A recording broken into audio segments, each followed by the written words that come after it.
بسم الله الرحمن الرحيم.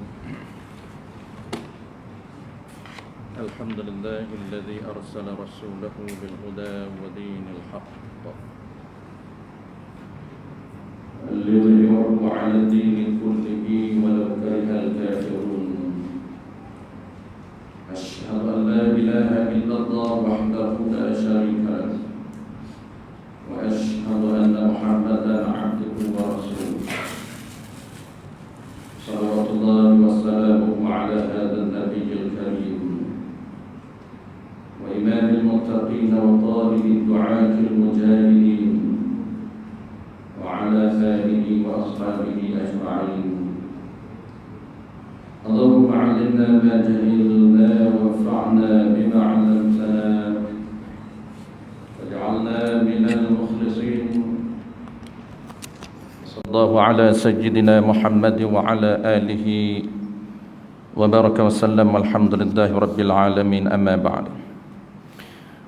Terlebih dahulu marilah sama-sama kita menyatakan setinggi-tinggi kesyukuran kita kehadrat Allah Subhanahu Wa Taala kerana dengan limpah kurniaannya kita sama-sama diberi kesempatan, masa, peluang dan juga kekuatan oleh Allah Subhanahu Wa Taala untuk kita berada pada majlis pada malam ini bagi menyambung pengajian kitab kita, tuan-puan.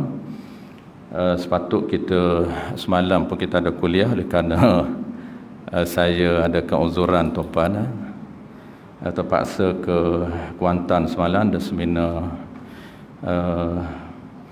yang besar sana, jadi terpaksalah saya kena ni skip tuan-puan punya jadual. InsyaAllah akan datang tu kita cuba elokkan pertembungan seminar saya tu. Baik, kita akan sambung tuan-puan dalam topik dia ataupun topik besar dia, jenis jual beli yang diharamkan. Jual beli yang diharamkan lagi tak sah. Yang kedua, jual beli yang haram tetapi sah. Itu akan datang. Kita akan habiskan dulu yang pertama, jual beli yang haram dan tidak sah status dia.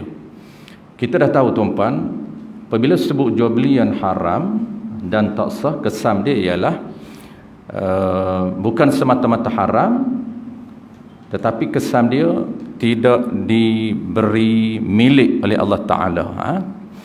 Maksudnya status transaksi tersebut tidak sah milik. Itu dipanggil tidak menjadi milik penjual dan milik pembeli. Barang tidak menjadi milik penjual, barang tidak menjadi milik pembeli, dan duit tidak menjadi milik penjual. Jadi itu dia panggil status haram dan juga tidak sah. Tidak sah milik. Tujuan kita pilih salah satu daripada akad yang disediakan oleh syarak dalam sistem muamalah ini, jual beli. Salah satu kita pilih akad jual beli ini untuk pastikan bahawa transaksi kita ini sah. Itu salah satu tujuan. Dia panggil objektif jual beli yang disyariatkan oleh Allah Ta'ala supaya pertukaran barang dan duit itu sah di sisi syarak. Itu dia punya tujuan akhir, dipanggil maqasid. Tujuan akhir. Sebab itulah apabila berlakunya pelanggaran dalam sistem syariat muamalat ini menyebabkan kesan dia haram dan tidak sah, dia ada dua kesan besar. Yang pertamanya, tidak dibenarkan milik oleh Allah Ta'ala. Maksud dia barang tersebut bukan milik penjual, bukan milik pembeli, dan duit tersebut bukan milik penjual. Walaupun kedua-dua itu guna, tetap menggunakan barang yang bukan milik. Kesan yang kedua, dia ada dua kesan. Kesan yang keduanya ialah tidak dibenarkan untuk tasarruf, ataupun dipanggil tidak dibenarkan untuk guna. Apabila bukan milik, maka nak guna tak boleh.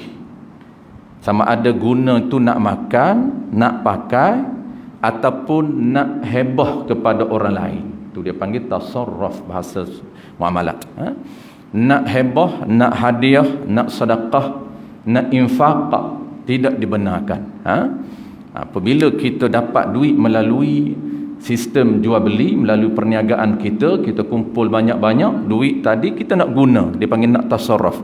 Maka sekiranya duit tersebut tidak sah di sisi syarak, syarak tidak membenarkan untuk kita uruskan duit tersebut. Maksudnya tidak dibenarkan untuk guna untuk kita hadiah, hebah, sedekah dan sebagainya. Itu kesan kenapa kita perlu ambil tahu sistem syariat muamalah yang disediakan oleh syarak. Baik, contoh. Kita sambung contoh yang ketiga. Tiga contoh ni contoh yang haram lagi tak sah jual beli tuan-tuan. Yang ketiganya ialah jual beli bersyarat, tidak sah memasukkan syarat di dalam kontrak ataupun ijab dan qabul. Yang kita duk belajar ni tuan-tuan, dia on the paper saja. Tak kertas saja. Dari segi praktikal di lapangan tak berlaku di ijab qabul ni. Hari ni dah hilang dah ijab qabul. Jadi jual beli bersyarat ni yang tak sah ini, dia ada ijab qabul. Ijab daripada penjual, qabul daripada pembeli. Ada ijab, ada qabul. Kalau tidak ada ijab dan qabul, maka tak jadi isu. Maksudnya tak dibincangkan lagi isu-isu yang kita bincang pada malam ini. Mai hulur sahaja, hulur duit, ambil barang. Senyap tak cakap apa. Jual hakiki ataupun jual mu'atah ataupun dia hebah, tak tahu apa dia pilih. Yang kita belajar sebelum ini, formula asas dan sistem muamalat sebelum kita ataupun ketika kita di lapangan, sebelum kita nak guna barang tersebut, kita mesti milik terlebih dahulu melalui apa cara yang telah diperuntukkan. Tak kisahlah guna apa pun. Milik terlebih dahulu, baru kita boleh guna barangan tersebut. Maka syarak ni tuan-puan, dia menurunkan sistem milik ini banyak yang tersedia di dalam sistem muamalah. Jual beli orang panggil salah satu daripada cara pemilikan yang diberi, yang disediakan oleh Allah Ta'ala. Hebah salah satu cara pemilikan yang disediakan oleh Allah Ta'ala. Hadiah, sedekah, hebah bisawab, banyak cara. Salah satu apa ini cara pemilikan yang disediakan oleh Allah Ta'ala. Tapi kita baru belajar satu, iaitu jual beli. Ini tajuk pertama. Jadi walaupun kita tak berlaku tuan-tuan, tapi kita ambil tahu juga sebagai panduan syarak. Kalau semua tak pakai ambil tahu, itulah salah satu cara bagaimana syarak lupus dan hilang dalam sistem kehidupan kita tanpa kita sedar. Sebab dia tidak ada orang yang nak mengambil tahu tentang ilmu syariat itu. Itu cara Allah hilangkan ilmu syarak daripada kehidupan kita. Baik. Sebelum kita nak sambung tuan-tuan malam ni, contoh yang ketiga, iaitu jual beli syarat yang tidak sah. Dan ada jual beli yang memasukkan syarat dan ijab qabul tapi sah. Kita sambung kat situ. Dia ada 7 semua tajuk. 7 contoh memasukkan syarat dalam ijab qabul tapi sah. Okey, settle. Sebelum tu tuan-tuan, kita recall balik. Kita duk bincang ini, iaitu dia ada, kita pernah sebut kat tuan-puan, ada 5 pilihan kita boleh guna ketika kita berada di lapangan.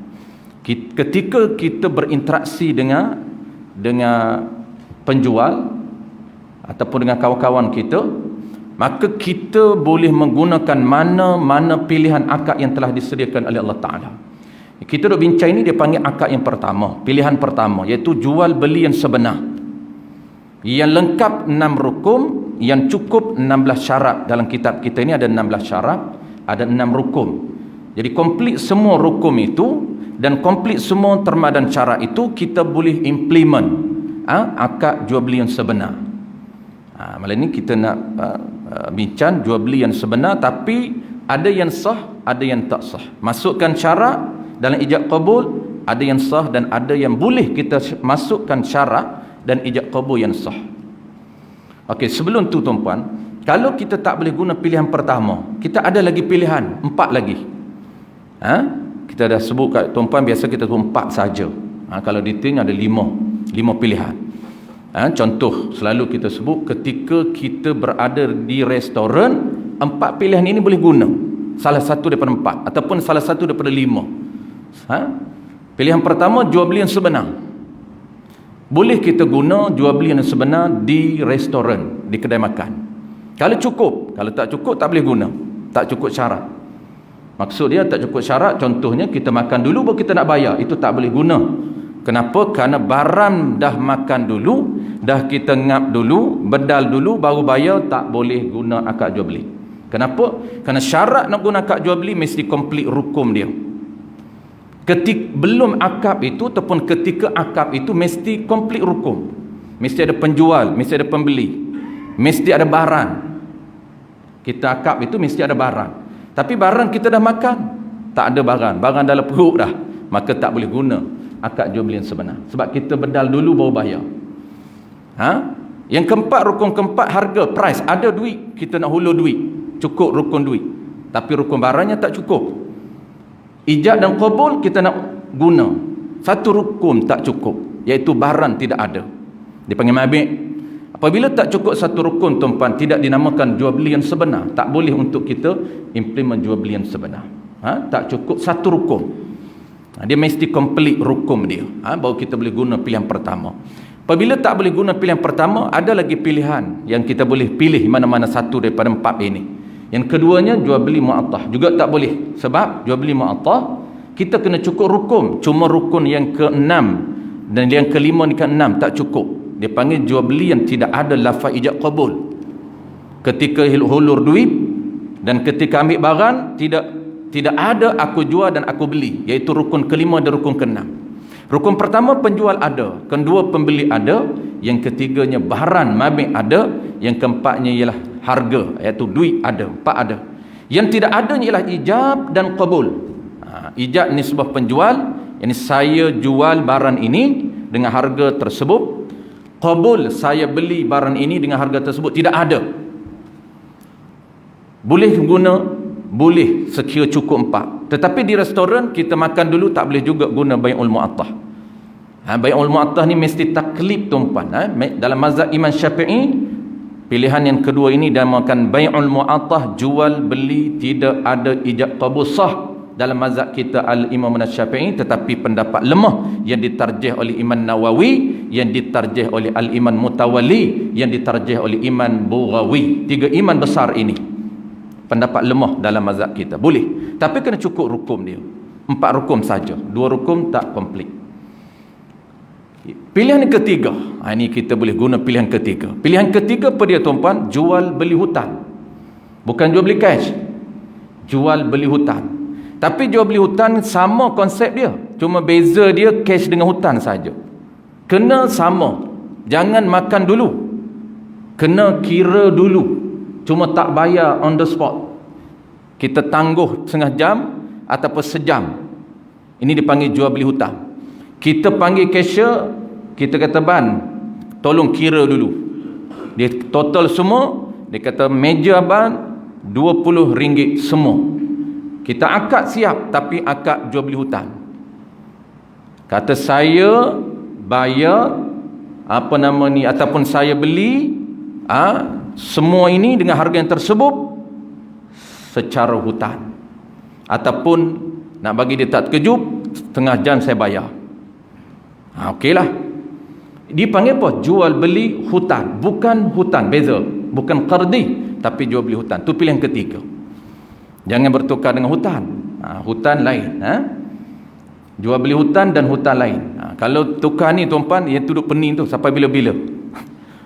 Bab riba lagi pening. Sebab riba ni dia sangat hampir dengan jual beli dan juga jual hutan. Kerana riba ada dalam hutan, riba ada dalam jual beli. Itu dia pening. Kalau tak boleh different, tak boleh beza di antara dua terma ini, dua akad ini, memang akan pening. Ya.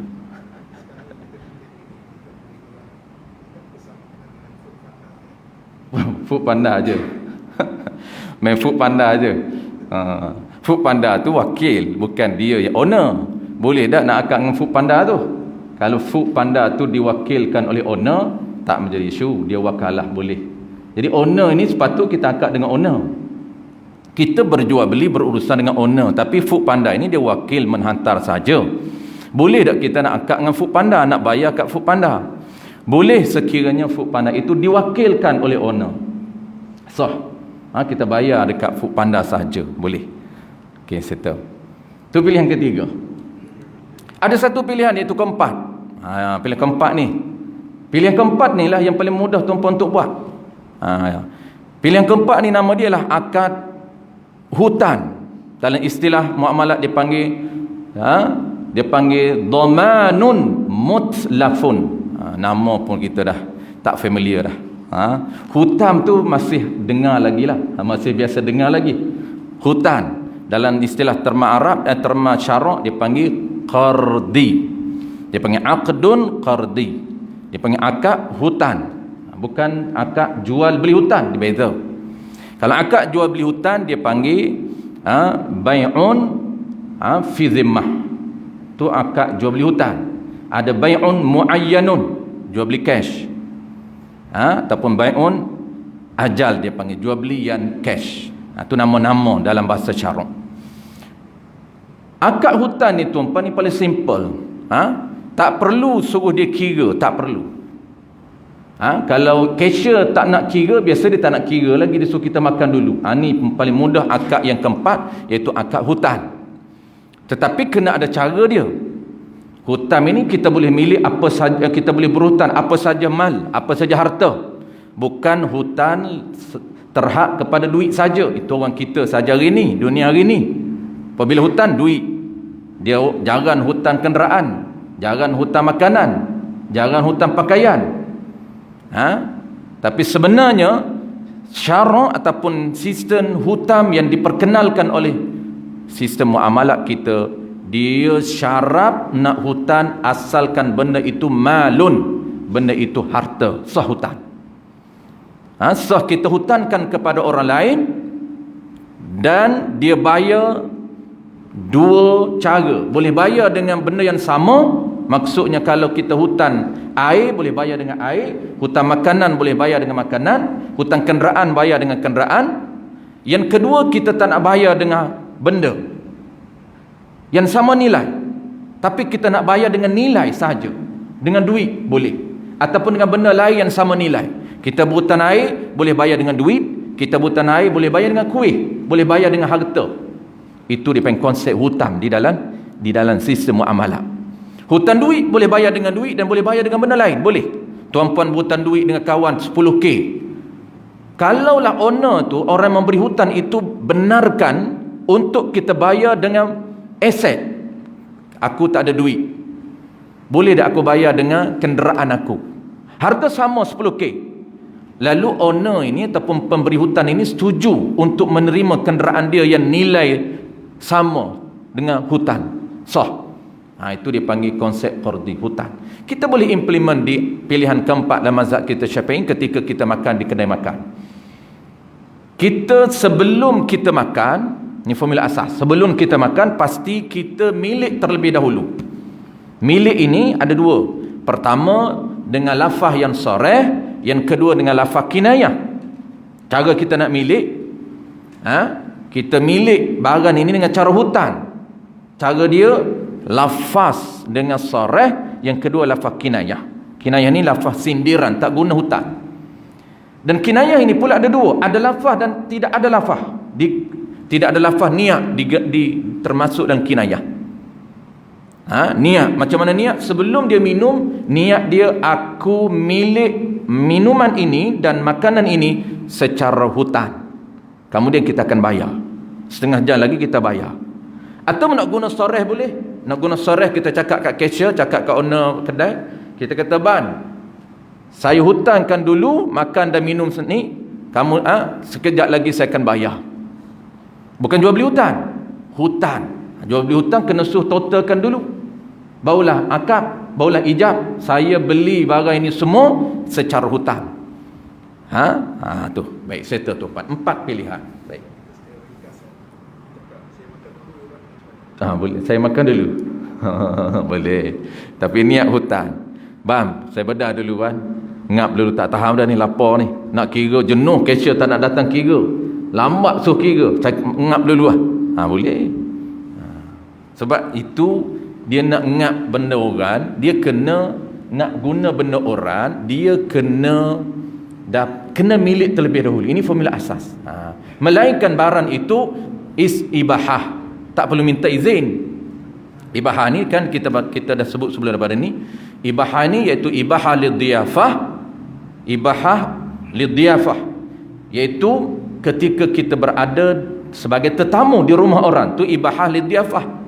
Kita pergi rumah orang kak, tak perlu minta izin, cuma beradabnya. Selagi orang tak pelawa, kita tak ngap lah, nampak sangat gelojoh. Tunggu bila tuan rumah nak pelawa ni, kita dah dahaga dah. Tak pelawa-pelawa, bedal dulu, tak haram. Kenapa? Kerana itu termasuk dalam konsep ibahah. Tu konsep ibahah. Ibahah ni membenarkan orang lain menggunakan harta milik kita di tempat itu dan tertentu kepada dia. Dan qadar mengikut qadar yang telah diberikan oleh tuan rumah. Itu dia punya ciri dia. Tu bukan mudah tuan-tuan, sistem syarak kena ambil tahu. Kalau tidak, semangat sahaja tinggal. Semangat tinggal, semangat Islam ada lagi, tinggal lagi. Tetapi inti orang panggil pokok tunjan Islam dah semakin hari semakin hilang. Baik, saya tahu, kita sambung yang keempat, yang ketiga. Sambung tuan-tuan, jual beli yang sah, masukkan syarat dalam akad. Ni ijab qabul ada. Ada yang tak sah, kita dah bincang yang tak sah. Tapi malam ni nak bincang boleh masuk syarat dan ijab qabul sah. Qala al-musannif rahimahullahu ta'ala, dan sah menjual dengan syarat khiyar. Itu minggu lepas, pertama. Dan sah jual beli dimasukkan dalam ijab qabul itu syarat khiyar. Syarat khiyar ni dipanggil apa tuan-tuan? Dia panggil khiyar syarat sah. Walaupun masuk syarat dalam ijab qabul sah. Ini dia panggil pengecualian. Kita kena ingat, ada beberapa jenis syarat yang boleh dimasukkan di dalam ijab dan qabul, tidak menjejaskan ijab qabul, tidak menjejaskan skrip ataupun lafaz ijab dan qabul, tetap sah. Contoh, saya jual kereta ini dengan harga 30k dan di belakang dia tambah. Sepatutnya skrip dia kan dia ada 3 jenis skrip yang sah di kita guna. Skrip panjang, sederhana dan paling pendek. Kalau panjang, saya jual kereta ini dengan harga 30k. Habis. Itu dia panggil skrip yang komplit. Nak paling komplitnya tunai. 30k tunai. Kalau dia tak sebut tunai, auto tunai. Dia tak jadi hutang. Itu beza di mana hutang dengan tunai. Beza dia di lafaz. Kalau hutang wajib dia masukkan lafaz hutang. Kalau dia tak masuk hutang, walaupun dia tak sebut tunai, tetap jadi tunai secara auto. Tu beza di antara orang tanya, macam mana beza hutang dengan tunai? Sebab tunai pun dia tak sebut tunai di belakang. Bezanya ialah kalau hutang wajib dia masukkan dalam ijab hutang.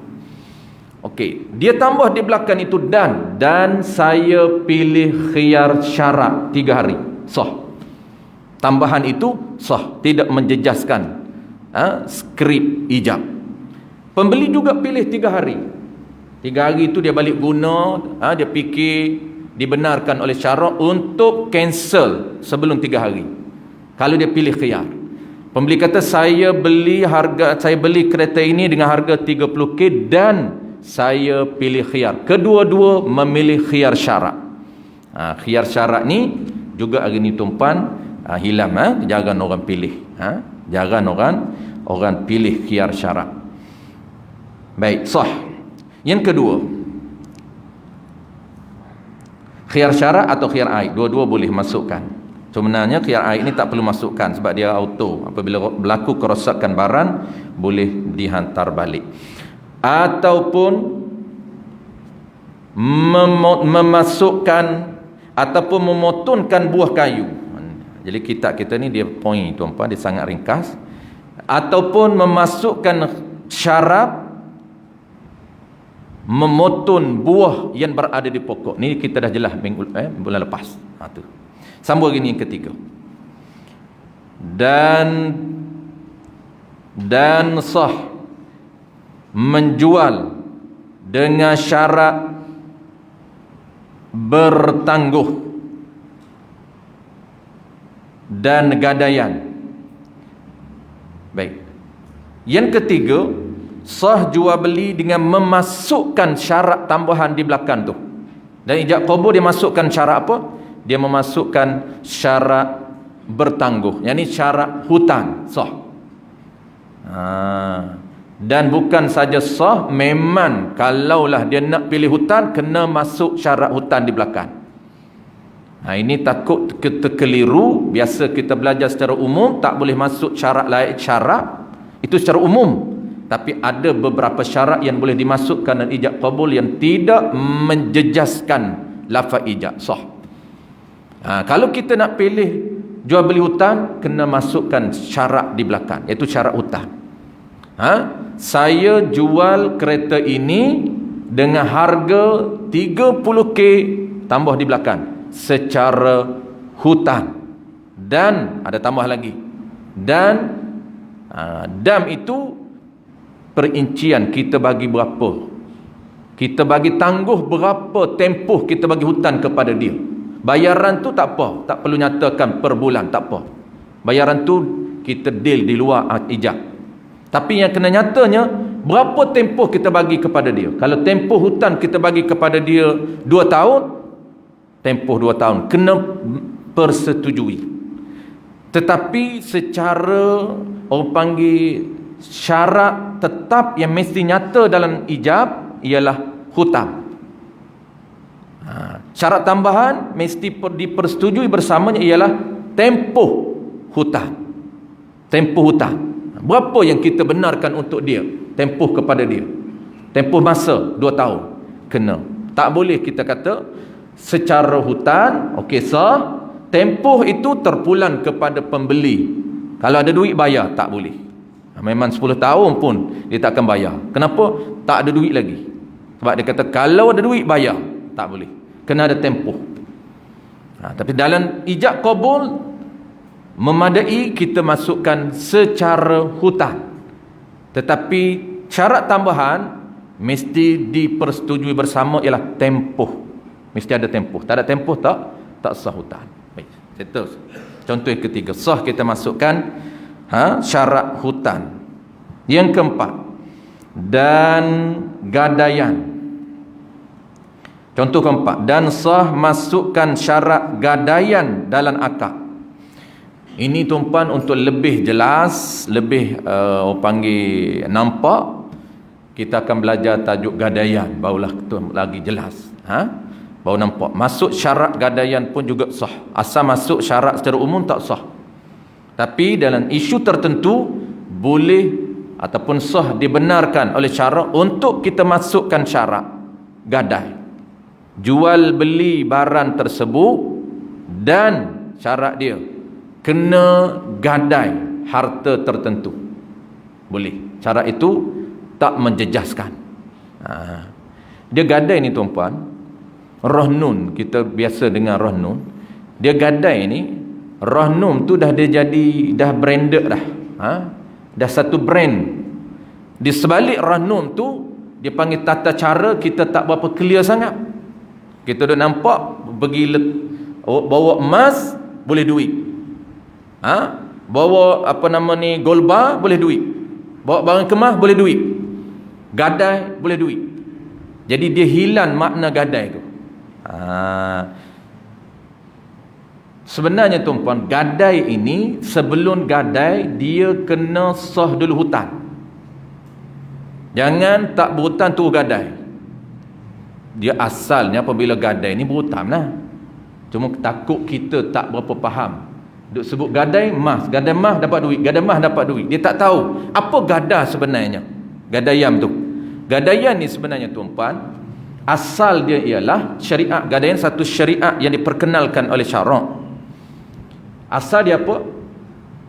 Kita nak berhutang duit, kita nak berhutang suatu benda, tak kisahlah apa saja. Nak berhutang satu benda, kita nak berhutang duit, hari ni nak berhutang duit. Tetapi pihak pemberi hutang duit ini tak benarkan kita berhutang duit tanpa ada ikatan ataupun tanpa ada something, tanpa ada jaminan. Maka kata pemberi hutang, boleh nak berhutang duit dengan aku, tapi aku minta supaya letak harta sebagai cagaran. Maka emas tak kisahlah apa saja boleh. Emas boleh letak cagaran, jam boleh letak, apa lagi? Kenderaan boleh jadi cagaran. Apa saja benda yang ada nilai yang diterima oleh pemberi hutang sah menjadi bahan cagaran ataupun benda yang dicagar. Maka emas itu dipanggil harta cagaran. Harta tu harta siapa? Harta orang yang berhutang. Kenapa dia nak harta? Supaya apa saja berlaku, kalau orang yang berhutang duit ni tak mampu bayar, maka dia boleh jual barang cagaran itu untuk ambil hutang dia. Itu dia panggil kebaikan ataupun faedah. Kenapa dia minta cagar? Kenapa dia minta cagaran, mah dan sebagainya. Jadi asal dianya kena berhutang dulu, akad hutang. Sebab tu kita akad hutang dulu kalau pergi Rahnun Islam. Saya nak berhutang ni, tapi saya adalah nak cagar mah saya ni. Kalau saya cagar, berapa hutang yang jamin, berapa hutang yang pihak Rahnun bagi kat saya. Yang kita faham seolah-olah macam jual mah pergi di Rahnun. Ni mah saya ni ada gold bar ni, mah ni. Berapa yang saya boleh tukar? Bukan tukar. Berapa yang boleh saya hutangkan? Mampu dia nak bagi berapa dengan nilai emas yang kita ada. Maka kena berhutang, akad hutang. Lepas akad hutang, barulah dia tanya mana bahan cagar ataupun mana dia panggil harta cagaran. Kita pun hulur emas. Hulur emas itu selepas daripada selesai akad hutang dengan pihak Rahnun. Itu insya-Allah akan datang tuan, akan datang. Tak nampak dulu pun tak apalah, slow-slow. Baik. Sebab sistem muamalat ni dia bukan complicated sangat, dia tak kompleks. Sebab yang jadi nampak macam complicated tu sebab kita dah lama tak main dia. Maksudnya tak lama kita tak recall balik. Yang kelima, dan sah lagi. Qala al-musannif rahimahullahu ta'ala, dan orang yang menyanggut bagi harga sah. Orang yang menyanggut tu mungkin tulisan kitab baru tu dia silap ejaan, bukan mengikut, dia menyanggut. Kalau kitab lama dia betul dia punya cetakan dia menyanggut. Ini contoh yang ke-5, iaitu jual beli masukkan syarat penjamin. Dan sah jual beli ijab dan qabul dengan masukkan syarat orang yang menyambut bagi harga. Menyanggut ni mana apa tuan-tuan? Ni bahasa lama. Menyanggut ni mana orang menjadi penjamin. Penjamin kepada harga. Jadi menjadi penjamin ni orang yang sanggup bagi harga. Apa dia orang yang sanggup bagi harga tu? Itu orang yang sanggup jadi penjamin harga. Kalaulah dia jual beli hutang tuan-tuan, maka boleh masukkan jual beli hutang. Contohnya kereta kita 100k, nak jual beli hutang kat kawan kita selama 5 tahun hutang dia. Kita deal lah, bayar per kali boleh, bayar per bulan boleh. Itu deal di luar akad. Dalam akad kena nyatakan ijab qabulnya ialah masukkan syarat hutang. Satu. Dan masuk lagi satu syarat sah. Apa dia? Syarat kita minta supaya pihak pembeli, kita tak berapa nak arah pembeli ni walaupun kawan kita, takut dia tak bayar, minta dia cari penjamin. Jamin apa? Jamin harga. Harga tu apa? Harga itulah hutang. 100k yang kita jual kereta ni, dia ambil lah keretanya. Sebab jual beli hutang ni boleh terus ambil barang. Bukan tunggu bayar hutang selesai baru ambil barang. Tidak. Akad selesai, akad jual beli, barang tersebut, harta tersebut jadi milik pembeli. Walaupun jual beli hutang, walaupun hutang tak habis lagi, tak mula bayar lagi hutang, dah jadi milik ke pihak pembeli. Maka penjual dia tak berpahala, dia minta supaya pembeli cari seorang penjamin untuk menjadi penjamin. Penjamin apa? Penjamin harga 100k tu. Apa-apa berlaku, sekiranya pembeli ni lari, pemberi ni tak nak bayar, maka penjamin akan bayar. Tu dia panggil penjamin. Orang yang sanggup membayar. Tu. Apa-apa risiko berlaku kepada pembeli ni, aku sanggup bayar. Tu dia panggil penjamin. Kalau kita tak sanggup bayar, tak boleh jadi penjamin. Penjamin ni dia panggil penjamin harta, penjamin harga. Harga 100k tu, dia yang akan bakal membayar sekiranya berlaku apa saja. Baik.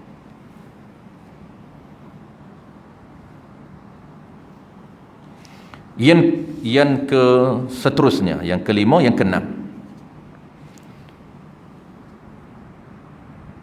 Ataupun mabik yang pada zimmah. Ini semua bahasa-bahasa yang tinggi tuan-tuan. Maksud apa yang keenam ni? Dan sah masukkan syarat apa? Syarat mabik, syarat barang yang pada zimmah, iaitu barang jual beli salam. Tu.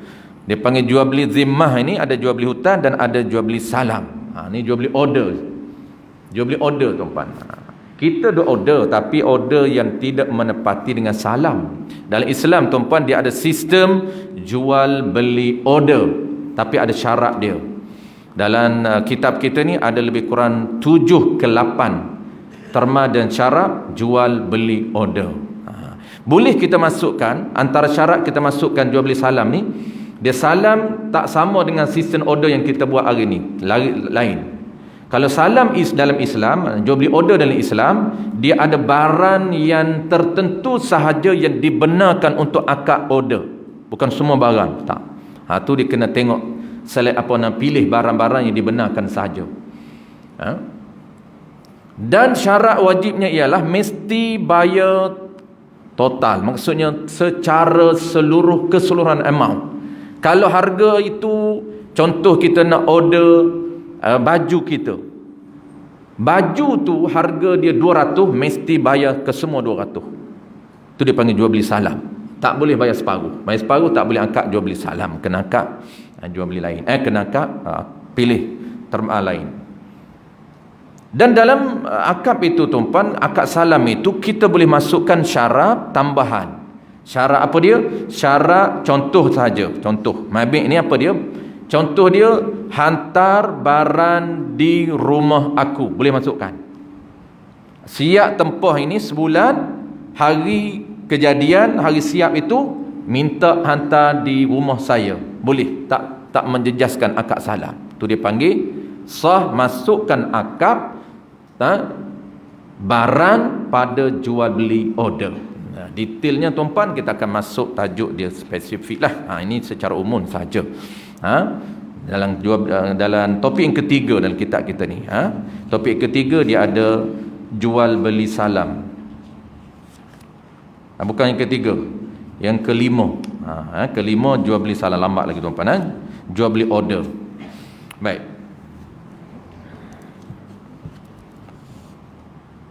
Tajuk yang seterusnya dia ada 7 contoh. 7 contoh yang sah masukkan. Tajuk yang terakhir. Dan dengan syarat. Dan sah, dan yang atas pada kata dan sah pula. Dan dengan syarat, yakni dan sah menjual dengan syarat mensaksikan akad. Dengan syarat mensaksikan akad. Dengan syarat apa dia ni? Masukkan syarat supaya pembeli cari saksi. Boleh. Ni sah, tak menjejaskan ijab dan qabul. Jual beli masukkan syarat ada saksi jual beli. Kenapa ada saksi jual beli? Supaya kenapa nak kena cari saksi? Biasa jual beli biasa tak ada saksi pun. Kenapa nak kena ada saksi? boleh sah kita minta supaya ada saksi. Kerana takut ingkar. Kerana takut ingkar.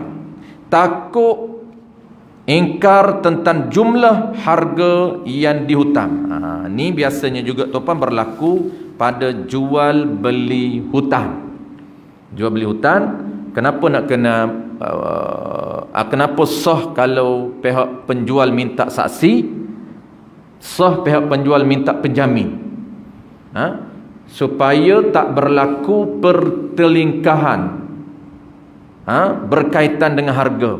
Kerana dah ada saksi, akan datang tak berlaku isu, aku bincang dulu, memang tak ada hitam putih pun, kita ijab qabul, tak bertulis pun. Aku ingat jual kereta ni dulu 30k. Penjamin kata, pembeli kata, penjual kata, mana ada 30k, kan kita akad dulu 40k. Berlaku isu pertelingkahan. Maka di sinilah pentingnya kenapa penjual awal-awal lagi dia nak minta supaya ada saksi. Siapa sanggup jadi saksi, siapa sanggup jadi penjamin. Kawan dia ada orang yang sanggup jadi saksi, aku sanggup jadi saksi. Saksi apa? Saksi duduk dalam majlis ijab qabul, dengar lafaz ijab qabul, berapa harga dan tempoh bayar, semua disaksikan oleh kawan dia. Maka sah tuan-puan, dia masukkan dalam ijab qabul, minta supaya ada saksi. Dia tak menjejaskan ijab qabul. Minta penjamin pun boleh masukkan ijab qabul, dan saksi pun boleh masuk ijab qabul, ya. Ya? Boleh. Boleh. Tak kisah siapa pun. Saksi ni, saksi dan jual beli tuan-puan, dia lebih ringan. Dia tak macam saksi dalam bab atau panggil apa, hudud. Saksi nikah dengan jual beli lebih ringan. Maksud lebih ringan ni ciri saksi tu. Nak siapa pun boleh jadi saksi. Orang kita boleh, keluarga kita boleh, anak kita boleh, kawan kita boleh, orang luar pun boleh jadi saksi. Siapa pun boleh. Tak kisah. Asalkan ciri saksi itu mesti adil, bukan orang yang pembohong. Orang tak boleh harap saksi pun dia tipu juga. Ni tak, saksi ni memang saksi orang yang adil. Mana apa adil? Makna orang yang amanah, orang yang tak khianat, orang yang bukan jenis kaki kelentong. Tu adil. Adil ni kita pernah sebut kat tuan-puan, adil ada dua level standard. Standard pertama dia panggil adil bisyahadah. Ini payah, ini saksi dalam hudud. Yang kedua ialah adil biriwayah. Adil bisyahadah ni, adil untuk nak menghukumkan dia adil, mesti ada seorang yang berani dan sanggup recommend sebagai saksi juga. Tu dipanggil syahadah. Saya sanggup menjadi saksi bahawasanya kawan saya ini seorang yang adil. Itu dipanggil adil bisyahadah. Adil inilah yang dikendaki di dalam bab hudud. Tetapi adil nak menjadi wali, adil nak menjadi saksi pernikahan, dan adil di dalam bab muamalat, dia memadai adil standard yang kedua, nama dia adil birriwayah. Riwayah ni apa tuan-puan? Riwayah ini memadai adil sekiranya riwayah ni maknanya kawan-kawan yang mengenali dia, walaupun tidak ada orang recommend, maksud tak ada orang sanggup jadi saksi untuk recommend dia ni adil, tetapi melalui riwayah, melalui cerita, pakat semban, tanya kawan ni kata bagus, kawan ni kata bagus, kawan ni kata bagus. Memadai kawan-kawan yang riwayah, yang menceritakan tentang kebaikan seorang ini, maka boleh jadi saksi, sah jadi saksi di dalam pernikahan, dan juga saksi di dalam jual beli, saksi dalam muamalat. Wallahu a'lam. Dan sah masuk yang lain tuan-puan, dan sah dijual, dan jika dijual akan sahaya dengan syarat dimerdeka akan dia, maka sah jualnya. Wallahu a'lam. InsyaAllah ini antara dia panggil penutup kepada jual beli yang haram dan juga tidak sah. Habis dah 3 contoh. Contoh yang ketiga tu ada 7 contoh yang sah dimasukkan syarat. Secara umumnya 3 contoh tak sah jual beli lagi haram. Contoh yang ketiganya adalah masukkan syarat, dan ada juga masukkan syarat yang sah, iaitu ada 7 contoh sah masukkan syarat dalam ijab dan qabul. InsyaAllah akan datang bulan depan kita akan bincang, iaitu penutup kepada jual beli yang tidak sah, dan juga disebut jual beli yang sah dimasukkan syarat. Ada sikit lagi dia nak closing, nak tutup. Kita bertiawa malam ni tuan-tuan, kita ada program majlis tahlil.